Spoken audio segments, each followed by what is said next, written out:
बिस्मिल्लाहिर्रहमानिर्रहीम, अस्सलाम वालेकुम। क्या हाल चाल है जी। आज हम बर्तन धोने वाली जगह से लेंगे बेशुमार काम। तो टिप नंबर 1 की तरफ बढ़ते हैं। टिप नंबर 1 क्या है जी, यहाँ पर मैंने फैब्रिक पॉलीथीन बैग ले लिया है। आपके घरों में आते आप इसे फेंका मत करें, ज़ाया ना क्यों ले सकते हैं। वो पहला काम मैंने क्या लिया है कि इसको मैंने बिल्कुल, तो ये नया सा था और अगर आपके पास पुराना सा है तो आप उसको वॉश कर सकते हैं, ये ख़राब नहीं होगा।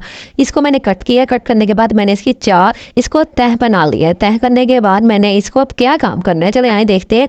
हमने यहाँ पर ली है एक प्याली, और प्याली को भी साफ़ सुथरा वॉश कर लिया, डीप क्लीन कर लिया। और यहाँ पे मेरे पास ऑयल है, और ऑयल की हालत आप देख सकते हैं कितनी ख़राब तरीन हो रही है कि इस्तेमाल करने का भी दिल नहीं चाह रहा। लेकिन अभी हम इसको रिफ़ाइन करेंगे। रिफ़ाइन कैसे करेंगे, मैंने पॉलीथीन बैग को कट किया स्क्वायर शेप में, तो उसके 3-4 तहें लगाने के बाद ताकि अच्छी तरह रिफ़ाइन हो जाए हमारा ऑयल, तो हमने इस ऑयल को इसमें ड्रेन कर देना है। ड्रेन करने के बाद जितना जो ब्लैक हिस्सा है, ब्लैक पार्टिकल्स है, वो सारे इसे फैलेंगे, फैब्रिक पॉलीथीन में पीस में रह जाएंगे, और हमारा ऑयल जो है वो बहुत अच्छी तरीके से रिफ़ाइन हो चुका है।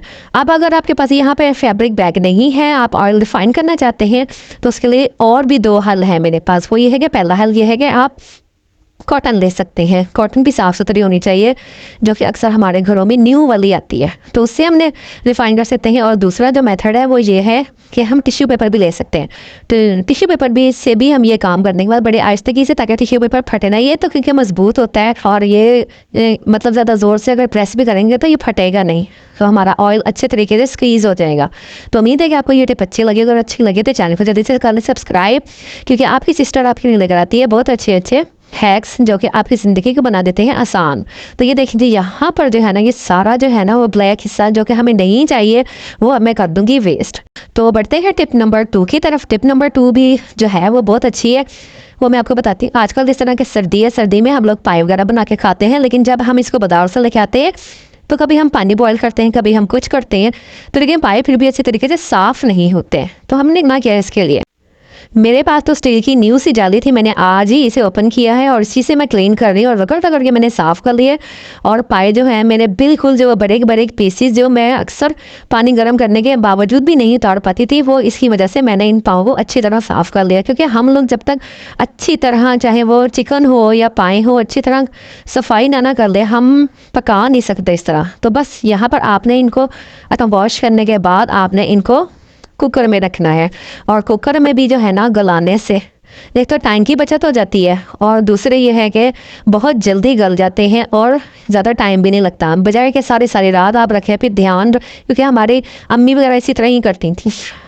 तो लेकिन अब चलते हैं टिप नंबर 3 की तरफ। टिप नंबर 3 भी पाँव को लेकर है कि अक्सर बहनों के जो है ना पाए मज़ेदार तो बनते हैं, लेकिन उसमें खुशबू नहीं आती। तो खुशबू लाने के लिए मैंने ये 3-4 चीज़ें ऐड की हैं, आप लोग भी ऐड कर सकते हैं। तो फिर आप देखना कि आपके पाए कितने मज़ेदार बनेंगे।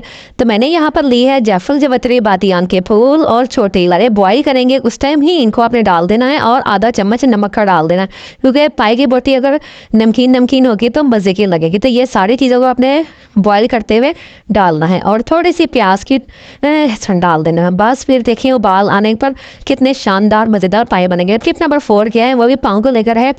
जिस वक्त पाँव का फर्स्ट बॉयल आता है ना, आपने ऊपर जो झाग आती है वो ब्लैक वो आपने चम्मच की मदद से उतार देनी है। यहाँ पे ज़रा धुआं ज़्यादा सी नज़र नहीं आ रही है। तो पसंद आई होगी, उम्मीद है ये टिप।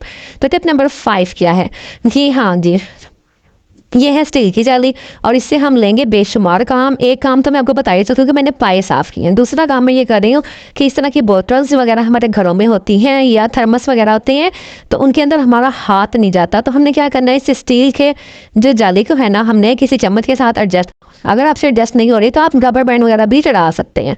तो उससे ये क्या होगा कि हमारा हाथ नहीं जाएगा, लेकिन ये बोतल इस चम्मच की मदद से साफ़ हो जाएगी। तो उम्मीद है कि आपको पसंद आएगी। टिप नंबर 6 की तरफ बढ़ते हैं। टिप नंबर 6 क्या है कि जी, हमारे अक्सर टाइल्स वगैरह गंदी हो जाती हैं, तो वो भी हम इस जाली की मदद से साफ़ कर सकते हैं। अगर आप चम्मच ना भी लगाएं तो आप वाइपर में, जो किचन वाइपर होता है ना छोटा वाला, उसमें आप लगा सकते हैं। तो हमारी बहुत अच्छी ये टाइलें वगैरह, और ये जो जितने सख्त से निशान होते हैं ना, जो हाथ से साफ़ नहीं होते, वो इस जाली की मदद से साफ़। तो उम्मीद है कि आपको ये टिप भी अच्छी लगी होगी। तो टिप नंबर 7 क्या है जी? टिप नंबर 7 भी बहुत अच्छी। इस तरह के हमारे घरों में मसाले ज़्यादा आ जाते हैं, तो लेकिन जिस वक्त ये डब्बा हमारा फेंक देते हैं, ये एक्सपायर हो जाता है, तो हम ये चीज़ें पता नहीं चलता ये कौन सा मसाला है। तो हमने क्या करना है कि हिस्सा आपने कट कर लेना है जिसमें एक्सपायरी डेट वगैरह लिखी होती है, और एक हिस्सा आपने इसका नेम का कट कर लेना है, जिस तरह कि यहाँ पर पाया मसाला लिखा हुआ है। तो ये कट करने के बाद ये हम किसी भी जार में, किसी भी कंटेनर में इसको संभाल लेंगे। अगर आप चाहें तो इसके ऊपर चिपकाना टेप वगैरह से।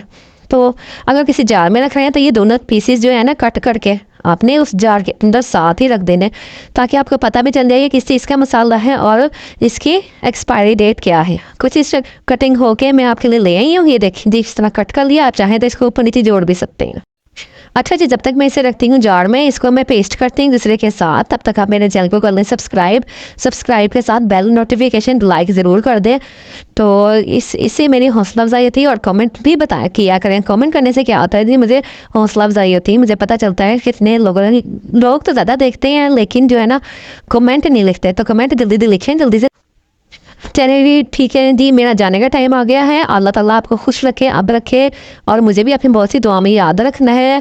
किसी अच्छी सी वीडियो के साथ, अच्छे से हैक्स के साथ फिर मिलेंगे। अल्लाह हाफिज़।